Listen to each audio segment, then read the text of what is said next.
podcast is part of the Sports Social Podcast Network.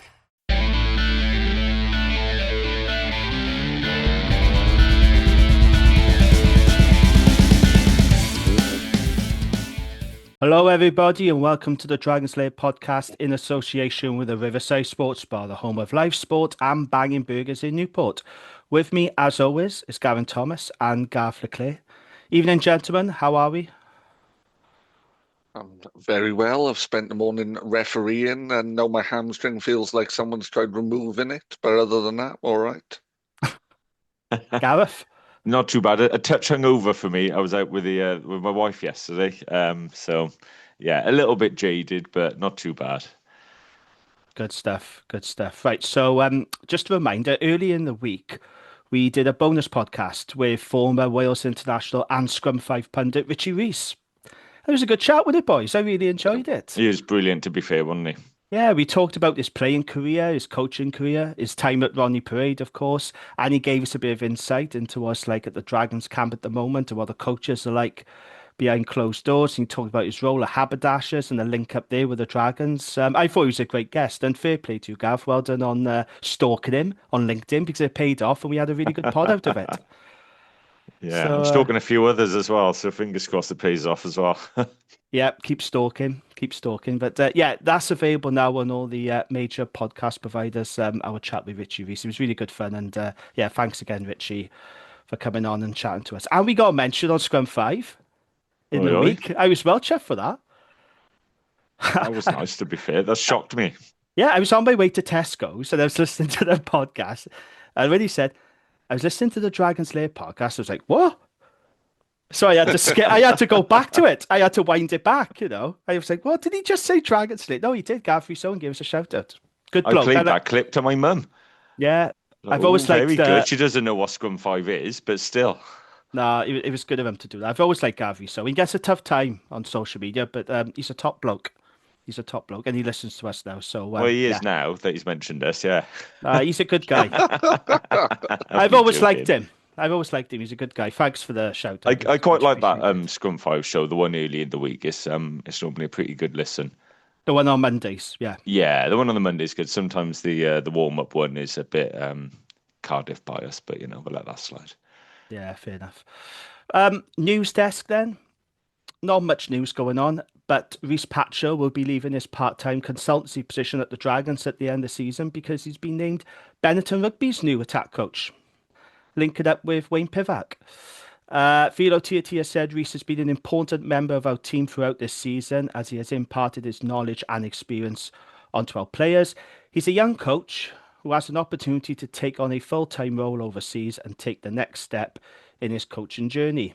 Rhys will leave with our thanks for his efforts throughout the season and best wishes to his young family starting a new adventure in Italy. Great opportunity for Rhys Patchell. Fair play. I am kind of disappointed that we haven't kept him on in a full-time position, though. It is a bit of a shame, isn't it? But, yeah, any thoughts on that? Well, like you said, I just think, there's a good experienced player there who could have brought something to our younger lads, and it's a shame that we didn't hold on to him. I understand why not, and I understand why he's gone there, because I know he had a very good working relationship with Pivac, but... yeah, it's just a bit of a shame, and at the start of the season, I was insistent we signed him as a player, but, sometimes we have to let go of our dreams. Yep. Yeah, it is a shame. It's hard, really, to measure the impact he's had on the squad, because we don't know, we're not there, but he's thought highly of, isn't he? And I do think you want as many top-class professionals in your club as possible. So I'd like to see us strengthen, a kicking and a skills coach next season, and we've spoken about a scrum doctor as well, haven't we? Which could add a lot. But yeah, on Patch himself, a good opportunity for him to go and be at a really good club like Benetton and get a bit more experience on the coaching front, running their attack. So hopefully it's good for Welsh rugby in the long term, and we could maybe welcome him back one day. Yeah, I think it's a fantastic opportunity for Rhys. I think he's going to be a very good coach, actually. He's got a very intelligent rugby brain, hasn't he? He's always been a smart player, smart person. So a lot of rugby intelligence there, isn't there?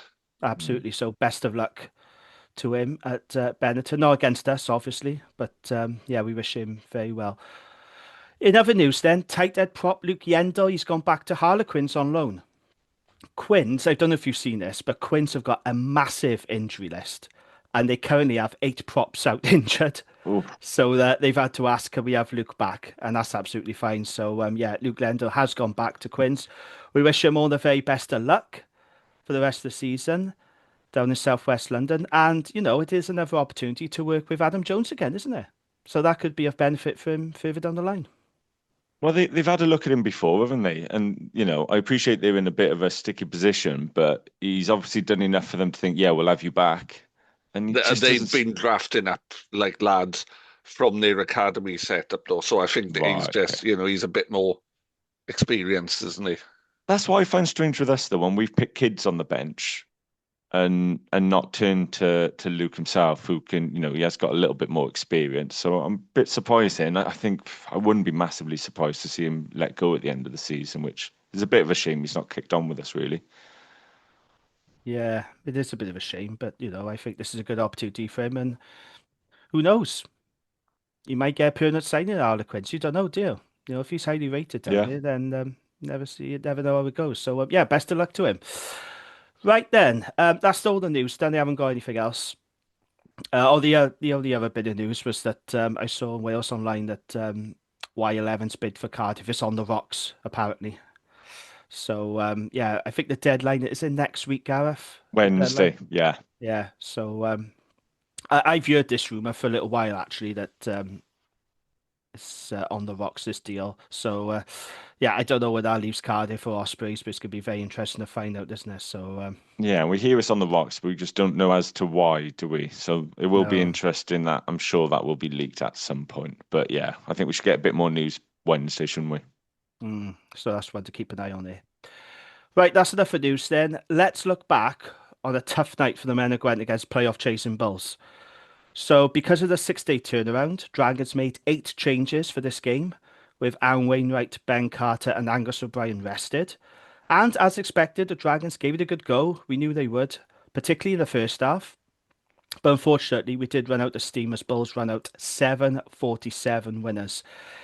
It got a bit ugly towards the end, didn't it? Yeah. Unfortunately, it feels a little bit harsh, that scoreline, but Yeah, that's how we finished 7-47, and it was Dragons' first defeat at Rodney Parade since November.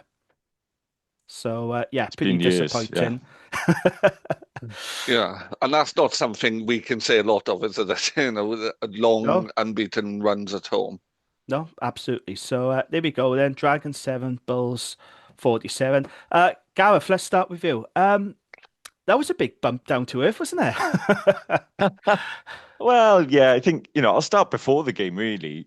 Like in the pub, the feeling around the club is so good at the moment. Like everyone was so like chipper in the pub. People were talking about how we're going to get to Bilbao, never mind Montpellier for the semi. People are already looking at the final. We're all sort of quite I think a buoyant. few beers were consumed at that point. There was a Yeah, few yeah. jars deep, yeah. But it's good. It's, you know, we've not had that chance to have those sort of discussions before when we were joking.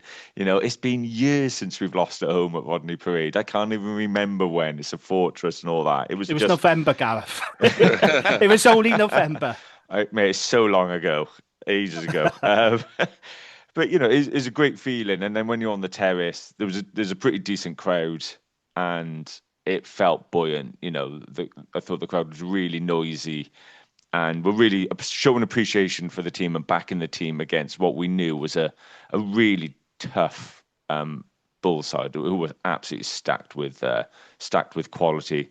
Thought we made it really niggly, put in a lot of graft, and I have it on very good authority that, you know, the team had a lot of illness when they were out in South Africa on that tour. Oh, really? And then, yeah, so, you know, the whole squad was pretty wiped out on that tour.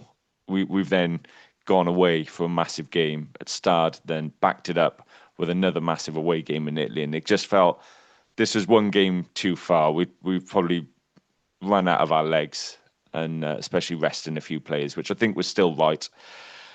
But we made a fist of it. We made it tough for the Bulls, and I think we got under the Bulls' skin. I thought towards the end the Bulls were I don't want to say dirty, but they were very aggressive with a few of their actions, which showed that we had got to them and they really wanted to sort of get at us, which I think is quite a good sign, really. We didn't sort of roll over. We made it a battle and we're in the game. If a few more things had stuck as well, I think we deserved to get more points on the board. We didn't deserve to take anything from the game, but we did deserve a better scoreline than 7. I thought we had done enough, and Yeah. that was a little bit frustrating. It was nice that we scored that beautiful try from Anisi. I think we've had, even though our attack is still ranked on the URC website as the worst in the league, we've had good strike plays for the last few seasons, to be fair. We do put a nice first phase together. That was a No, beautiful try. it was a beautiful line, though, wasn't it, by Yeah, Nisi? yeah. That was just... And he did it a few times, and obviously not to the extent to go on and score, but a few times in the game he did cut lovely little lines, and a few players really sort of stood up in that way. But yeah, I just think we just ran out of legs, and big respect to the players. They've had a hell of a tough run, and they fronted up so well. So I think we needed They're a to rest better a few. side than us, aren't they? And Yeah, they were absolutely stacked with quality. I actually thought people like Pollard, 2-time World Cup winner playing outside half, at times looked a bit rattled. And at the start of the second half, the Bulls did look a bit rattled by us. So I was like, oh, we've really got under these. But yeah, too much quality and strength, and they had the fresher legs, didn't they? And they did pull away, but not disheartened by it by any stretch. I thought we did as well as we could have expected, and the scoreline didn't really reflect the efforts. No, I think that's fair enough. Two key moments in that game. Jared Ross's disallowed try on 47 minutes. Yeah, what a Such a shame finish. because it was a brilliant finish. He took it so well, but it was a knock on. Paya's hand, you see it in the ruck. It was He's correctly he's got that in his ruled locker off. though, isn't he, Rosser? Like he's one of those. He Yeah, does just go flat out for the line, and I do like that about him. you'll yeah, it was remember such a this, shame. Jamie, because you remember everything. But what was the game where he scored an absolute worldie that got disallowed? Oh, it's how we knocked the ball on over the line. We kick and chased it against Yeah, Leinster, was it? it was A couple of years Sharks. Leinster ago. No, Sharks, was Sharks. it? it Yeah. was the Sharks in the Challenge Cup on a very wet night, if I Yes, recall correctly. Yeah, he that did was ev unbelievable. he did everything right, but he just knocked on over the line. Cut in. Yeah. Yeah. But this wasn't his fault though. No. Paya No, he knocked the finished ball it on. beautifully. Beautifully. It wasn't Jared who knocked on. It was Paya. Yeah, it was You see his yeah, hand. It was it was in the frustrating ruck, because wasn't it? Yeah. we were unsure of why it was being called back when we were on the terrace. And a lot of people were saying because the ball wasn't out of the ruck. And we're like, it is out the ruck. And people are screaming, he's fine to play. But yeah, once we realised it was a knock on, that was devastating to see that chalked off because it was quality finish, wasn't it? Yeah. And I think when that try was disallowed, it knocked the wind out of our sails, and I don't think we Mm. ever really recovered from it. And I don't know about you, Gav, because you're obviously on the terrace. I felt the atmosphere went a little bit flat after that as well. I don't know if you agree with that, but for me, I felt a little bit of a dip in the atmosphere when that was Yeah, I chalked think off a towards little the bit. end, I think, yeah, the energy had sort of gone and it wasn't quite there. And we missed the kick to touch as well, didn't we, in the Well, corner? I was just about to mention that. Also, Kai Evans then missing touch from a penalty just outside the Bulls 22. Sorry, but that's inexplicable. And I've got to be fair here because I've called out Angus for things like that. But that was worse from Kai Evans. No excuses, just not good enough. And to be fair, I thought he had a good first half, Kai Evans, but I thought he really struggled in the second half. And when he had to switch to 10, he had a stinker. But that missed touch from a penalty, that was no excuse. It's just not good enough, I'm afraid. He's he's a tidy player and he's got like a lot of skills. I like his kicking game, but he just lacks the pace to play top flight rugby. Yeah, There's a few times he was countering back, and you're like, it's just not at quick enough speed. It's you don't need to be a flyer, but I think he does lack a bit in the legs. yeah, He absolutely. doesn't have a lot of pace, does he? Bless him. No, It does. He's deceptively quick over about 5 yards, but that's not quite enough. Yeah. And he's a nice guy, he comes across as a really nice guy. Yeah. I'm just not sure he's for this level. And I was surprised when we renewed his contract. And it'd be interesting to see if he gets another deal at the end of the season. But I'd be surprised if yeah, he did, wouldn't he? yeah, same year. yeah. I thought the Tonga Centre partnership went well. because that was the first time Inisi and Pio started together for the Dragons. I thought there was some nice link-up play. We did miss an iron, but I thought those boys went well together. Yeah. The back row went well. Woodman was excellent again. How good has he been this season? What a player. He Bedell, looks massive now as well. he's bulked up. I thought Bedell worked hard. He didn't get as many turnovers as he would have liked, but I thought he did a really good job of slowing the ball down in the first half in particular. Keddy was Keddy. He was His fantastic class, again. wasn't he? Yeah, Kelly was he's having a brilliant unbelievable. season. He's had such a good season since he come back from injury. He's been He looks outstanding. international class for me. Well, that's the No, debate for another time. Yeah, I mean, there's a lot of cabs on that rank for him, I think. Yeah, I'm not saying there's not a lot of competition, but I think he's still got the quality. It's just there's probably a lot of blokes that do in the back row. Yeah, I think we're better off in the back row than we are anywhere else, aren't we? Yeah, that's fair. that's the thing. You got to think, okay, if you want Keddy in the Wales squad, if you're calling for that, you have to drop someone. So who are you going to Yeah, drop? Are you going to drop Alex Mann? You're going to yeah. drop. Gareth, You what know, he like doesn't who are you like going to him. drop? No, but crack. Do you know what I mean? You've got to drop someone. No, I When know. that's Yeah, and the Welsh back row, there's so many options right now. So it's a difficult one. I don't think Harry will get a Wales cap, but I'm not saying he couldn't step up to international rugby, but I just don't think it's going to happen for him. But yeah. he would have got Wales caps, mind, early in his career if he didn't get injured as much as he had. Injury Yeah. has derailed his career a little bit. Because I can remember, you remember as well, Gavin, to do when he broke through Wales under 20s. I think he was playing for Yeah, Ebervale as well, wasn't he he, around was that at Yeah. time? Ebervale. Yeah, he was He was awesome. dominant in our He was a Ebervale man side. against boys, wasn't he? Yeah. Yeah, And he was the next big thing, wasn't he? Harrison Keddy. He was going to be, you know, Welsh international and all the rest of it. He made such an he's impact, but just hadn't happened. And still it's through very injury. respected up at Eugene Cross Park. Yeah. Great player, though. A great servant. Good club pro for us. Yeah. And we just need him to stay fit because we do miss him when he's not available to us. But yeah, I thought he was excellent again. So, Gavin, what were your thoughts then on that I've said a performance? lot as we've been going, but I, I think we lack a bit of a cutting edge when some key guys aren't there. Yeah. And Tinas is Tinas, and he plays well, but I think without Angus as a second playmaker, I think we kind of become a little less uh, creative.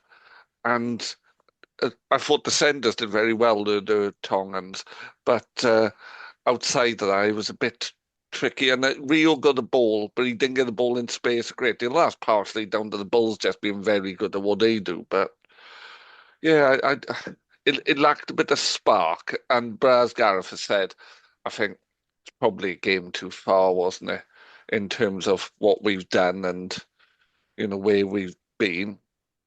The scrum did better than I thought it would do. Well, I don't know. They did struggle mind again, didn't they? Towards the end, definitely. But I Mm. think for 30 minutes there was vague parity. Yeah, Yeah, it wasn't too bad, was it? no, there was a bit. Yeah, there was parity for a bit, and then second half they just took over as you would expect. Yeah. It's a team full of massive blokes who eat beef and nothing else. They're gonna be tough to stop at scrummage time. I think for some of our players, that was really useful game to play almost. Yeah. Because even though it was weekend and even though they scored a lot, imagine what that would have been like last year if Oh, we'd made 8 changes last year. yeah. It would have been an absolute tonking. And I think we just get a bit more abrasive, as Gareth said. That first half, I thought fair play, we are giving them a pasting. They were rattled, I think, in that Yeah, first half. We definitely rattled them. But then I think the difference between the two teams as well was the bench. When they yeah, brought their bench on, they all made an impact. And ours, I'm afraid to say, they disappointed. yeah. Hugh Anderson, Dylan Lewis made errors, which contributed to their tries. I thought our bench was very, very disappointing and didn't make the impact I was hoping for. Hugh Anderson seems to have lost a little bit of the sparkle that he had last season. That's one of Gav's favourite players now. He won't like you saying that. Gareth, do you agree? Yeah, I mean, he's coming onto a situation where we have tired legs, they don't, and we're sort of under the cosh. It's not the best time for Hugh Anderson to come on and show what he's about, but yeah, he has struggled to shine this season and back up what was a breakthrough season last year, really. Or, Yeah, he was on the cusp of a breakthrough season. He thought he could really kick on and look quality. He was getting mentioned as, potential yeah. someone who could go on and play for Wales. Could be confidence. Don't know whether we're looking after him a little bit, not throwing him into these games because you could have easily picked him at 15 Friday and give him a run, but don't know. Yeah. He's got his work on, his defense and his kicking game, but he has got Yeah. so much in his locker in attack. I just hope that, yeah, he can get his confidence and shine when he does take his chance. But at the minute, getting 15 minutes at the end of tough games isn't really enough of a chance to show what he's about, is it? Defensively, that is a work on, like you said. I don't Yeah. know. He just hasn't kicked on in the way I imagined he would be. And if you compare him to someone like Shea Hope, who's taken his chances and Yeah. run with them. Yeah. uh, Well, I think last season when the Dragons put out vote for your try of the season, there was five. I think two of them were Hugh Anderson, two of them he set up. yeah, He was like easily our most dangerous player. Um, and we But want that Hugh he's young, Anderson isn't he? back. He He's is young. young. He's Oh, yeah. We very got to young. bear that Very in young. mind. He is young. And Yeah, yeah, yes, he does have work ons, particularly around his defence and his kicking game. And I think that's why Kai started ahead of him yeah.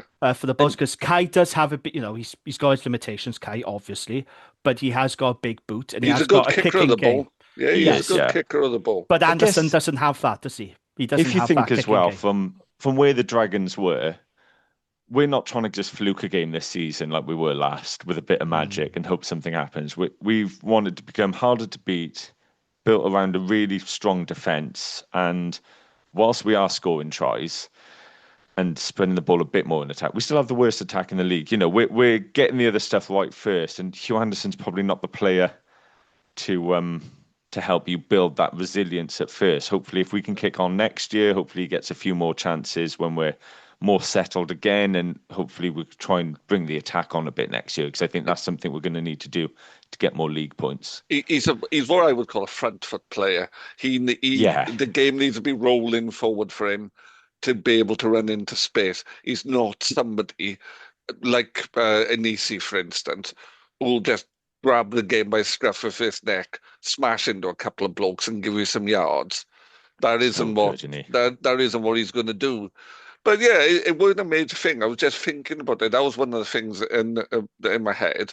And as when we signed him, I suggested, as much as I like Dylan Lewis, as he's an experienced prop forward, he isn't a great scrummager. I have not been dissuaded of that. Well, he's been out for a View. long time. I thought Dylan was poor off the bench, but I'll give him some slack. He's spent a long time on the sidelines. He's just come back, so I'll give him a bit of slack. But Oh yeah, no, you know, fair play. He's come back from a big injury yeah, and stuff. But I don't think this is an injury thing. I think of all his qualities, and he has got qualities because he's really good round the park generally. It's scrummaging has never really been his strength, but no. but that's becoming more of a thing anyway in the game anyway. It's just old Yeah, dinosaurs like me who think tight ends should scrummage and do nothing else. yeah. Oh, the general was good as well, wasn't he? Sorry, before I forget, he deserves a shout out. He was just melting people when he had the ball. He should have had a yellow card in the first half, though. He Oh got Yeah, he God, away yeah. with should have. one. Yeah, He got you away could with one. hear it when we were Yeah. on the test. You could hear the whack. You're like, oh, Yeah, I couldn't believe he did it. I was just going, oh well, that's a yellow card. But when they yeah, showed it on a big screen, me and Dad looked at each other like, oh, he could be in trouble here. But thankfully, no. But he was very lucky he didn't get a yellow. But Well, that's Levi's, their place on the edge, big physical. you were both there. Clearly, I was watching on TV. I'd be interested what your take on the referee was. Having watched the game back on TV, I thought he was okay. Yeah. So did I. I just saw a bit of chatter online that people saying that they didn't think he was very good. But he was fussy, but he was fussy for both teams. Yeah, but Dragons fans always moan about the ref. I don't pay attention to what people say on Facebook and No, stuff I would. because when you watch it back, like I saw somebody saying, "Oh, that should have been ruled out." Jared Ross's try. Well, it should have because it was a knock on. It's Yeah. clearly a knock on. Yeah, and to be fair, it was just I was kind of bemused by the comments this time because sometimes we have had refereeing decisions where I understand it, and as much as I Yes. tend to be a bit more ref friendly than some, you know, that, uh, but this one I was genuinely like I thought he was fine. He was a perfectly competent ref. He used the TMO appropriately. Yeah, we have been shafted by some awful refereeing decisions, as we've spoken about on this podcast, Yeah. Munster, Leinster, and countless others. But no, I have no issues with the ref. I I think have no it's more issues with that the ref it's at a all. bit of a snowball effect, isn't it? Like I was being on the terrace, and again, it was great on the terrace. Like everyone was bouncing, really good atmospheres, great bunch, and was absolutely delighted to be back on there. It was class, but I think they were offside a little bit, Yes, there and were a couple of occasions where they were straight but the offside. liner Yeah, was shouting at them, or the ref was telling them to get back on side, and they'd get back on side. She's like, "Will you just pin them for being off? That would do instead of But coaching them through the game." but to be fair, that's good refereeing.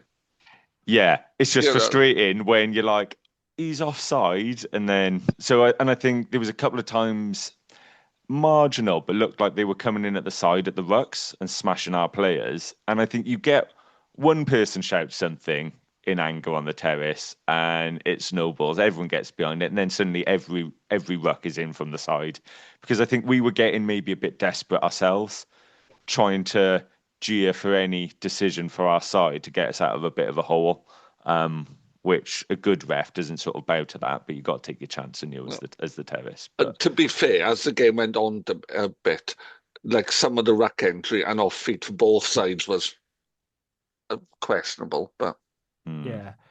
No, I get what you're saying. Look, I've been at games where I've had everyone around me saying how terrible the ref is, and you've seen a couple of decisions, you think, bloody hell, awful ref, and then you look yeah, on social media and everyone's criticising the ref. But then I've gone home, I've watched the game back, and I've gone, well, yeah, I can see why he was pinged for offside. I can see why that was a penalty. When you watch it back, you could actually see it. But it's Well, hard to that's see it. in the You crowd you sometimes. Like I struggle to see that big screen. My eyesight's not great, so I struggle to see it sometimes. Yeah, that's it. And sometimes you don't know what you're looking for on a replay because No, you you haven't got don't. the communication. no. You So can't you hear can't you nothing. can't see everything. So if in doubt, just shout at the ref is pretty much the mantra on the terrace. So Yeah. it's It's I always been that way, though, isn't it? Let's be honest. It's always been yeah. that And way. I'm the same. If I watch it back, I haven't had a chance to watch this one back, so I was out yesterday. But I'm normally like, oh yeah, to be fair, it wasn't that bad. But I refereed today and had a parent question one of my decisions, and I just looked at him and said, "I don't really care what you think." And he was slightly taken aback. What did they say when you told them that? Did they say anything back to you? Or He just looks slightly shocked. fair I play? can't remember what it was as well, but the ref was consistent because he should have carded Levi, but I can't remember why a Bulls player second half should have been. Oh, when they went for the Knock um, on. yeah, the knock on, you're like, well, that's a card. But also, he didn't do Anisi first half, who, by the way, is seeming to starting to like that. So Anisi needs to be careful there. So Mm. it is consistent, but you still get annoyed when you don't get the decision that you want. So But that felt like a genuine attempt to get the ball, though, because Yeah. that's what they the one make the 10 feet above decisions his on, Gav. head. No, he did. He came very close to actually catching that ball. I don't think that was Oh, I'm not sure. egregious.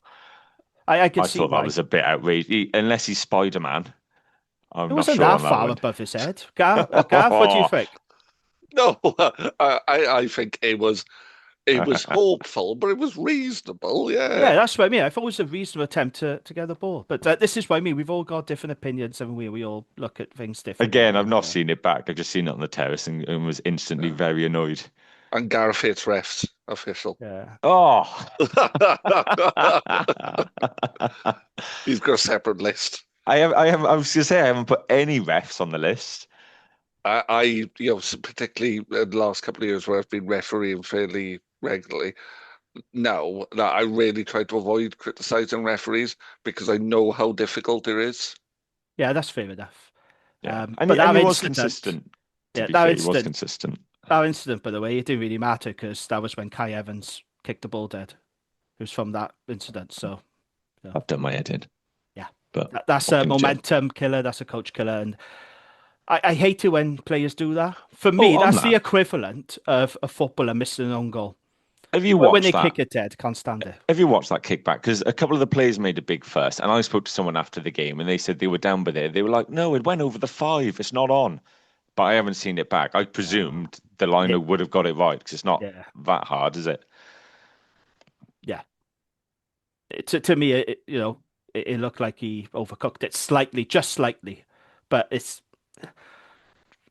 was just a momentum killer. And from that distance, like I said, just outside the 22, I think the problem is they try to get so much distance on it, didn't they? They try to get so far in the Yeah, corner, but just bloody getting in touch, at least get it in there 22. But it's just one of those things. But it does annoy me. It's one of my big bugbears. I've been critical of Angus when he does it, and he's done it Yeah. a few times, and I was quite critical of Kaya because at that moment it was just like, oh, and you just knew then it just wasn't going to be our night. The Jared disallowed try, then that, and it was like, because even my dad said, "Oh, should we go now?" I was like, "No, come on, we'll stay." But we probably should have left because Bulls were running in tries for fun in the last 5 minutes, which is quite depressing. And that's what makes the score lopsided. And I don't think it should have been that lopsided. We were well yeah. beaten, but the score is a little harsh. In terms of the stats, I'm not going to go through all the stats, but it does give an idea of the Bulls' dominance. So they had 57% possession and 59% territory. That's compared with the Dragons' 43% possession and 41% territory. You look at the other stats then, Dragons, they lost 14 turnovers, conceding 12 penalties, and they missed 22 tackles. So it's very hard to get on the front foot with stats like that. Philo Tiatia and Harry Kelly talked after the game about Dragons not being clinical enough, and the scoreline and the stats back that up. So Dragons entered the Bulls 22 just 5 times. We had 5 22-meter entries. That's all, just 5. And we averaged 1.4 points scored. Compare that to the Bulls, who had 10 22-meter entries and they averaged 4.7 points scored. So I think that's pretty damning, isn't it? They were clinical and they were ruthless. Yeah. 5 of their 7 tries came from close range. So yeah, that pretty much explains it. They're just so hard to stop. Once they're in your 22, they're just so I powerful. They constantly get over the gain line. It's very, very difficult to stop. I don't know how you would defend. I was watching that, like from a coaching point of view, and clearly coaching under 12s and coaching the level of rugby I do, I'm not going to come up against the Bulls.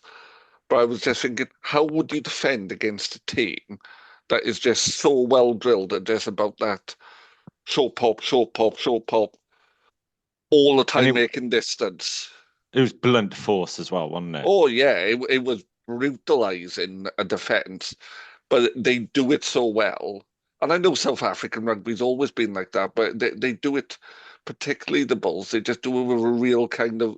It's almost like that's their game plan. We'll just smash you until you give up. Do you think it was a bit of a perfect storm that the Bulls they are the best at that, and this is probably the game where we did have tired legs because I think our goal line defense has been pretty good this season, to be fair. And Yeah. it's just we've met the team that we didn't want to face when we're absolutely spent. Well, look, for me, this is not a result to dwell on. Okay, No, so no, not at all. there is context and nuance to that performance of result. So we have to bear in mind, Dragons were coming off the back of a 6-day turnaround. That's the first thing. We made 8 changes to the team that beat Zebre. So we didn't come into this fully loaded. We gambled, we rolled the dice, got the tombola, however way you want to put it. Okay. This squad has done an awful lot of travelling. Yeah, They've been to Cape Town, Johannesburg, Paris, Parma. They emptied the tank in all those games. And I did see a couple of comments on Facebook suggesting that the team gave up in the last quarter. Now, I don't accept that. I don't think that's no. No. fair. They didn't give up. They just ran out of gas because to me, they looked very tired in our last quarter. And this is because this squad has done an awful lot of travelling, right? Uh, It's people who say stuff like that, oh, they just give up. There's a fundamental understanding of what it means to play rugby at any level if you think people give up. 100%. It was just fatigue. Now, contrast that to the Bulls. They had nearly 2 weeks off coming into this game. They were fresh as a daisy. They were pretty much fully loaded. The Bulls had 7 Springboks in the starting forward pack. The Bulls Yeah, came down here to do a job. They're chasing the that's what top they 8, did. and they certainly did that. They came down here and they did what they had to do. But if you look at the heaviest defeats that we've had this season, You look at Glasgow, 49-0, Benetton, 74-21, and then obviously on Friday night you had the Bulls, 7-47. What do all those games have in common? Rotation. Yeah, big Exactly. rotation. Yeah, Yeah. We rolled the dice, we gambled in selection, every single one. So for Glasgow, when we lost 49-0, we made 12 changes. For Benetton, where we had 74 points per us, we made 9 changes. And then for Bulls, we made 8 changes. So Dragons' heaviest defeats this season have been when they've rotated the squad. That's why I'm not bothered about this result. Because Yeah. for me, and it's not defeatist to say this, it's just being realistic. This was never a winnable game. And I think Philo knew that, and I think that's why he was prepared to rotate the squad. It wasn't a game he was targeting. The fact of the matter is we were beaten by a better, more powerful team, a fresh team that's chasing top 8. So let's not dwell on it. Let's just take the learnings from it and then go into Zebre. But I'm really not bothered about Friday night. I thought, we gave a good account of ourselves. It's just disappointed the scoreline. I think the outcome is exactly what I expected. I knew we was going to be overpowered by the Bulls. That was always going to be the case. But it's that scoreline, the last 5 minutes when they just scored, what was it, 3 tries, wasn't yeah. it? 3 tries in the last Yeah, 4.5 minutes. Yeah, it just makes the score very ugly. And yeah. you're right, Gareth, it doesn't reflect our efforts, but there is No, context and nuance to that result. I'm not really bothered by it. And I yeah, just think we need to move on, take the learnings for it, and look ahead to Seaber. There are far more important and more winnable games coming up. yeah. Of the games left, that was probably the least winnable one. Really. Yeah, exactly. And Yeah, look, agreed. it could be worse. We could be Sale Sharks because they shipped 85 points at home this weekend to Yes, Saracens. I saw that. Though that's brutal. That's nasty. 85 points at home Yeah. to Dave That is Flanagan, savage. Saracens. Let's not forget, Dave Flanagan is the attack coach of Saracens. Oof. Yeah, nice one, Di. Dear me, that's intense, isn't it? Oh, Absolutely. it's horrible being on the end of games like that. Mm, yep. There were some mental results, though, in the URC this weekend. This got to be said. So, Connacht beating Stormers in Cape Town, 24-33. Fair play. That's an excellent result. That's a Oh yeah, statement win. We should have That's a beaten the big win. Stormers, mind, when we yeah. went there. But fair play, Connacht. They're doing very well after we battered them, aren't they? Have you noticed that? They seem to have gone up a gear ever Yeah. since we battered them at Rodney Parade. No coincidence, is there? Lions stuffing Glasgow, 54-12. Who saw that coming? Oof. That's a hell of a battery. Lions are on fire. They're a very good team this season. Munster gave Benetton a good shoe in, didn't they? Yeah. 45-15 away from home. And in one of the funniest Welsh derbies I've ever seen, Scarlets lost at home to Cardiff 24-28. Did any of you watch this game? I saw the last 10 minutes. I couldn't watch it Uh, sadly. I was out, but So I've read basically, it. Gavin, you watched the best part of the yeah, game. yeah, So I did. Yeah, Scarlets, well, the first half was diabolical. Both teams were crap, absolute rubbish. Second half got a bit better. Scarlets, to their credit, played some really nice rugby, yeah. scored some lovely tries. They were 24-7 up with just 8 minutes left on the clock, right? And you're thinking, this is done and dusted. And then they completely shat the bed. They had Tame Plumtree sent off, shock. And then they had Blaine Murray sent off. So they were down to 13 men. And they ended up losing to a Cardiff side that did absolutely nothing for 70 minutes. The lineup was an absolute shambles. And they lost. Come on, guys. I mean, we talk about Dragonsea. That's Dragonsea, isn't it? Oh, actually, we should say it's Scarletsea. Yeah. That's Scarletsea. But how can you lose a game of rugby 24-7 up with just 8 minutes left? That is diabolical, isn't it? That's really shatting the bed. That's a So, capitulation. a friend of the pod, Rhiannon Garth Jones, who is a Scarlets fan, she describes Tame Plumtree as the himbo, and that was a very handsome man, no brain, smooth brain stuff that got him sent off. Well, according to the Saucepans pod, he's misunderstood, apparently. He's not misunderstood. He's just a penalty machine. He's a Yeah, liability. There you go. That's who you can drop from the Welsh squad for Keddy. Sorted. Plumtree, but that was his 7th yellow card of the season for Club and Country. fair play, good offer, good effort. Yeah, he had a good game up till then. He actually had a Yeah, really good Yeah, game. but that's what he's like, isn't it? He does. his smooth brain moments where he just goes, "Ah, what?" and then does something. Oh, he's just No, I won't say it. I'll be polite. But yeah, good win for Cardiff. That keeps them in the hunt, top 8. They got it derby, the Y11 derby against Ospreys on Friday night. That'll be interesting. The So Y11 derby. Sorry. I did feel sorry for the Scarlets, but then I thought afterwards, well, actually, we want Cardiff to win, don't we? Because it keeps us in touch with the Scarlets if we want to overtake them. But yeah, I just thought it was hilarious. I mean, if I was a Scarlets fan, I'd be sick as a parrot because there's absolutely no way with 8 minutes left on the clock, if you're Oh, no. 24/7 up, you should not lose the game for that. And like I said, Cardiff were absolute shite. They did nothing for about 70 minutes. Well, It was literally only in the last 10 minutes they decided to throw the ball about and give it a go. Other than that, they did absolutely nothing. what made me laugh was that Javen Sebastian scored 2 of the tries that won the game. Javan Uh, Sebastian scored 2 tries. yeah, if you're allowing that to happen, then you deserve everything you get. Former Scarlet as well, to rub salt Yeah, in the wound. Scottish international, let's not forget. He's been decent for Cardiff apparently this season, so Cardiff fans say. I don't think he's very good, but yeah, No, fair who enough. am I to comment? Anything else then from Friday night? Any further thoughts? I think I've made my feelings clear. Let's just, move on. No, all good. Yeah, brilliant. Okay. Time for a bit of housekeeping then. If you enjoyed the pod, please leave us a nice review, a 5-star review on Apple Podcasts or Spotify. We'll get you a shout out. And if you're watching this on YouTube, please like the video, press the hype button as it helps us spread the word and makes it easier for people to find us. Quite a lot of our listeners that are watching us on YouTube. Our YouTube numbers have gone up lately, I've noticed. But do you watch podcasts on YouTube, any of you? Or you, like me, just prefer to listen to audio?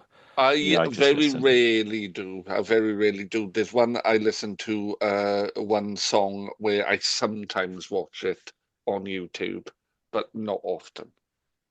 Hmm. I saw a stat that said that more people are watching podcasts now rather than actually listening to them. Seems to be a popular thing. So yeah, if you are watching us now on YouTube, please press the like button because it does help. Right then, Gwent Rugby Roundup. Gav, what's been happening? Please do not mention the NSD score. The Bedwas NSD score, I want that scrubbed from your notes. I don't want to hear it. What, bed was 102 honesty nil? Bloody I hell, were know you playing Jamie or what? What happened? that would be edited out. I'm going to speak to producer Lee and get that edited out. So, well, my under 12s played 2 games today and lost both of them 7-1. So, not a great weekend for any of us, really. No. My lad scored 2 ridiculous tries, though, but that's another thing entirely. Anyway, the SRC playoff. Sadly, of the 3 Gwent sides, we're now down to 2 because Pontypool lost 25-21 to Carmarthen Quins. Premiership, varied day for our clubs. Bargoed winning 33-14 away to Brecon, but Cross Keys losing 31-14 away to Merthyr, and Newbridge winning a 38-26 against Llangennech. In the championship, Bedwas 102, Honesty 0. Sorry, mentioned it again. 16 tries, Bedwas scored, by the way. 16 tries. What's happening with Honesty? Because they had another tonking last week. Have they lost a pile of players or something? I don't know the full ins and outs, but I think ever since promotion, they've really struggled to get to grips. It's just a different physicality, a different level, isn't it, when you get promoted? And sadly, I just don't think they're up to this level. This, No. yeah, they are getting some really, really heavy tonkins, and it's quite depressing to see. As someone who's from And there, I've been on the end of those, and it's horrible. So I do Yeah. feel for all those Honesty boys. Well done to Bedwas, but you've got to feel for Honesty in that situation. Mm. Mountain Ash and Ablairi Blaen y Gwent was a 19-all draw. Penaltha 20, Treorchy 8. Division 1, not many games, but Blaen 22, Blackwood 10, and Newport High School All Boys 41, Abergavenny 15.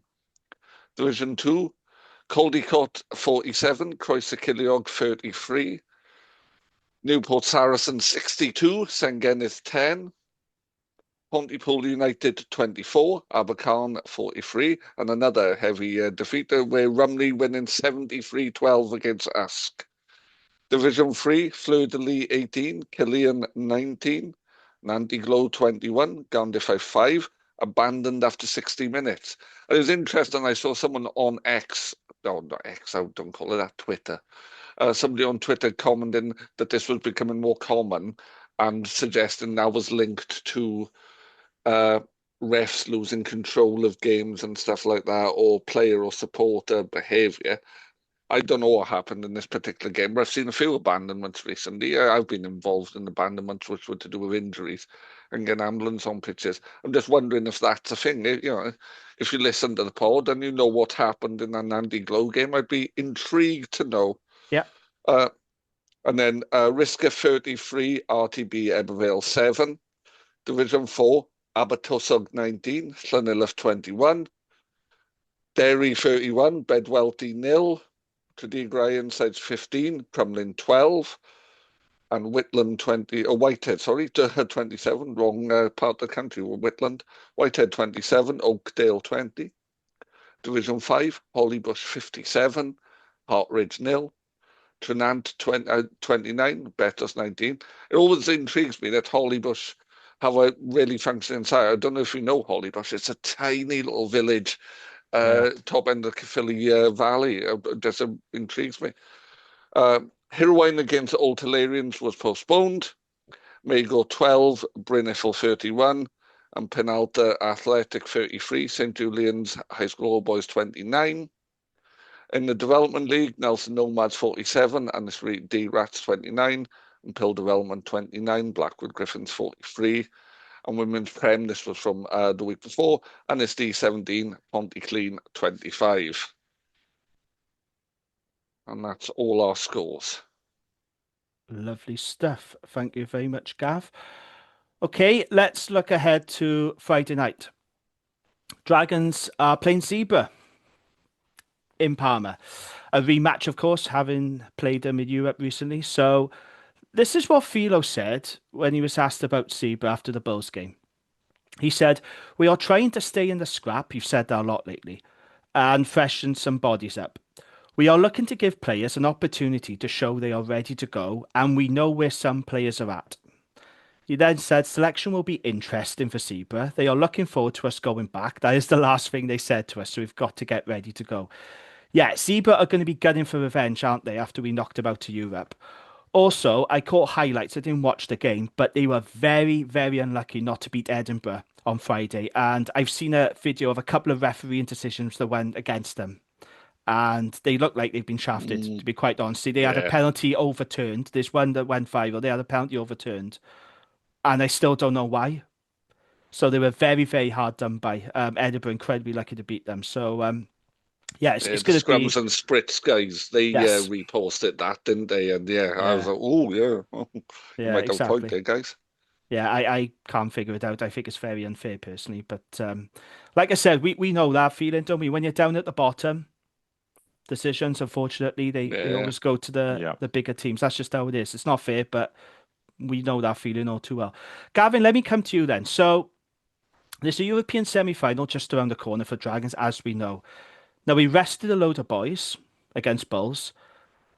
How would you approach this game if you're Philo? Do you go back to being full strength? So do you bring back Wayno? Do you bring back Ben Carter and Angus, who was so sorely missed, particularly Angus, I thought? Or do you continue to rotate, knowing it's a semi-final around the corner? What would you do? No, I would go as strong as I possibly can.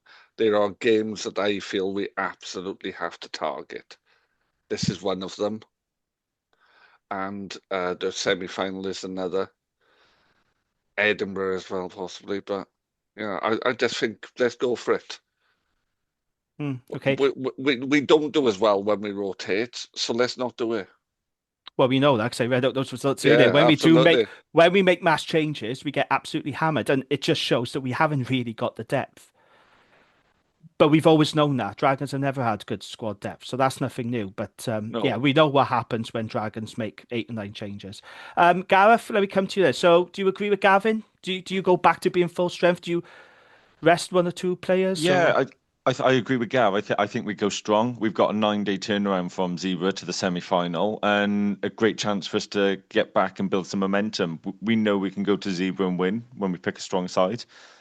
I think getting that win, great momentum then. We do want the league points. I know Europe's now the concentration, but we still want the league points, but a great lift then to go in off the back of the win into Europe.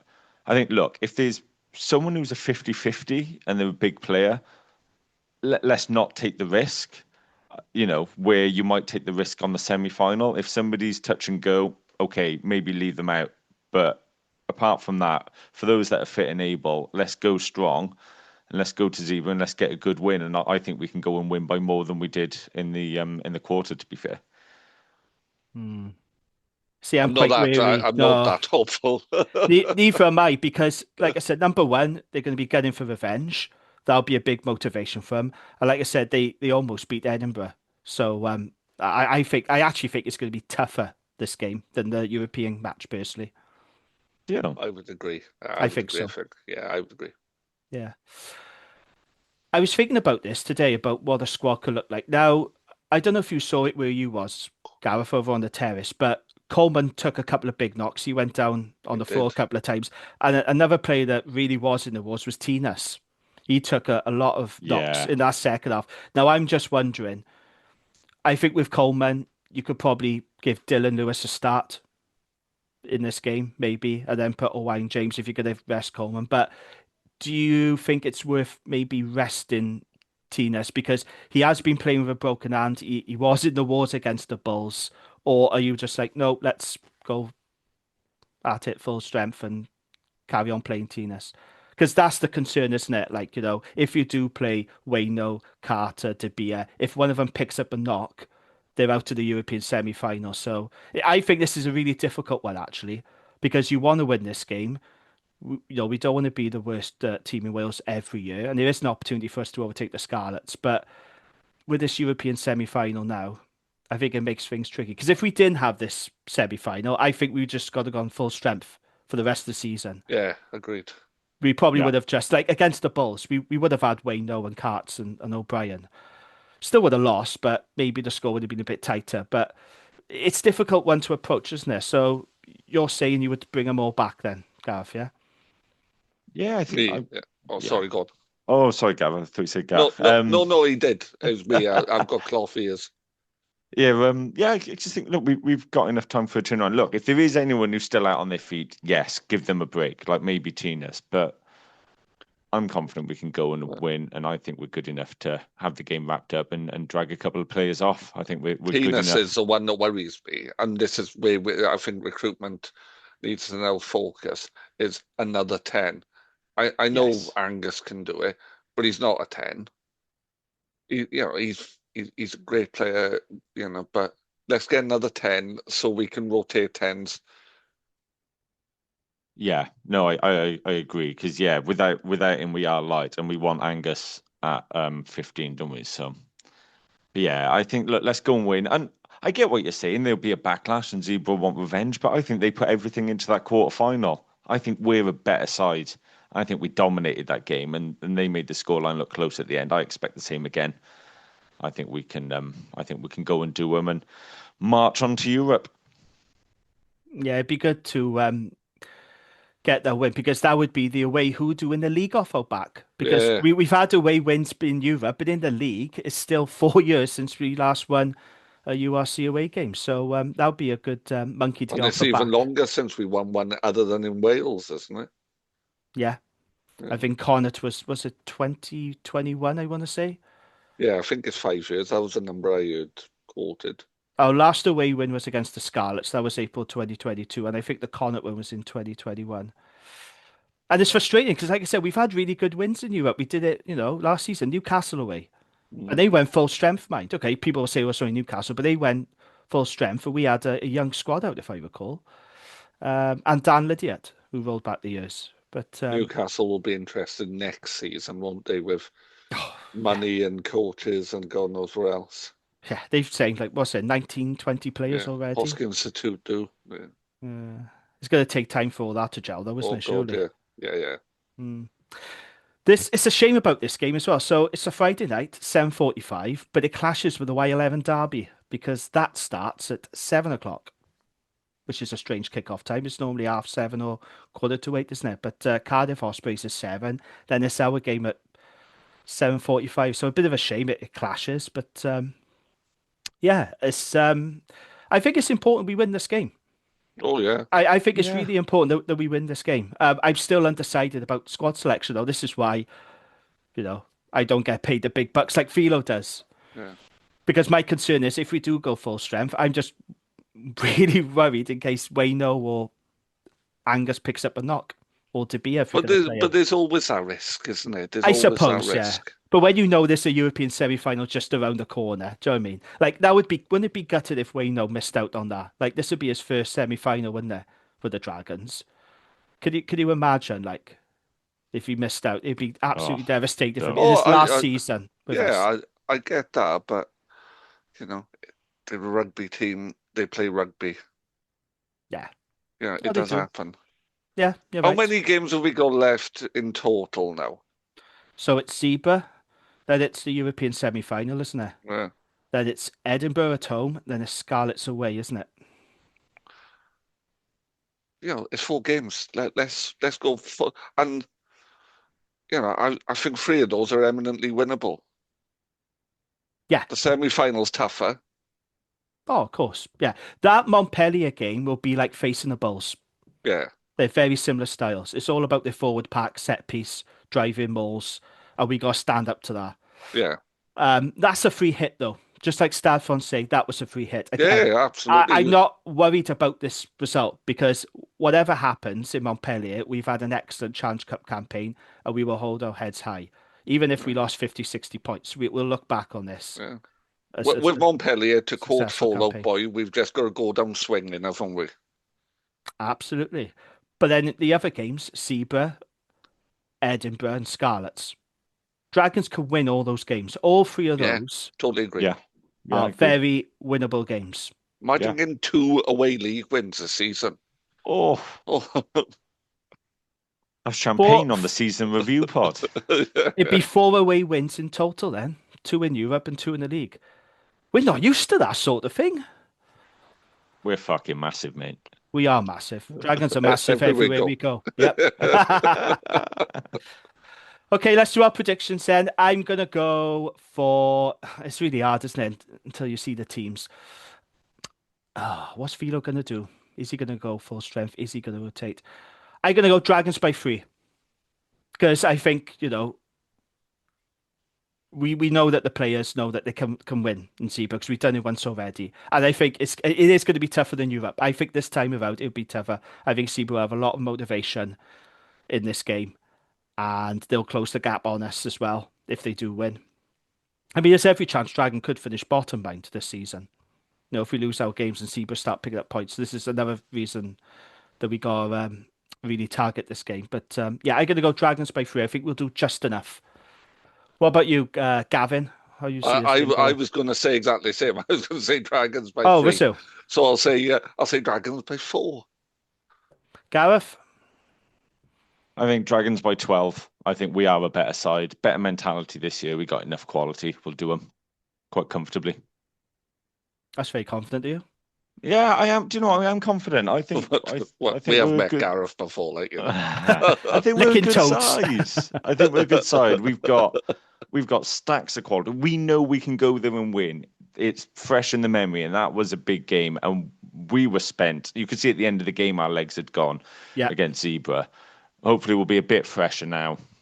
Buoyant. Let's just go there and do them. We are better than them, and I'm really confident we'll do them. I've got my works conference Friday night, so Oh, no. I know.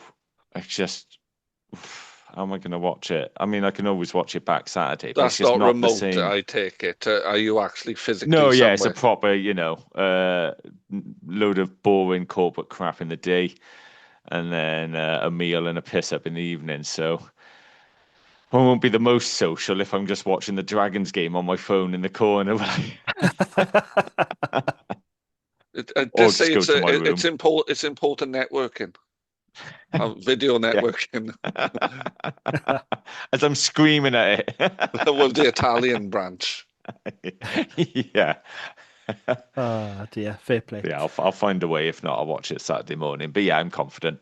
I'll We'll keep up just to send date you with the scores. messages. You'll just be looking at your You'll phone. be telling me we've lost. Oh well, I'll score by score it. Oh, tight. Yeah, I we'll keep. don't think We'll. I would trust you both to tell the truth. No, we'll keep you updated. We will keep you That's updated. outrageous. Fair, but Yeah, outrageous. playing with my fragile self. Yeah. Okay, I think we will leave it there for this week.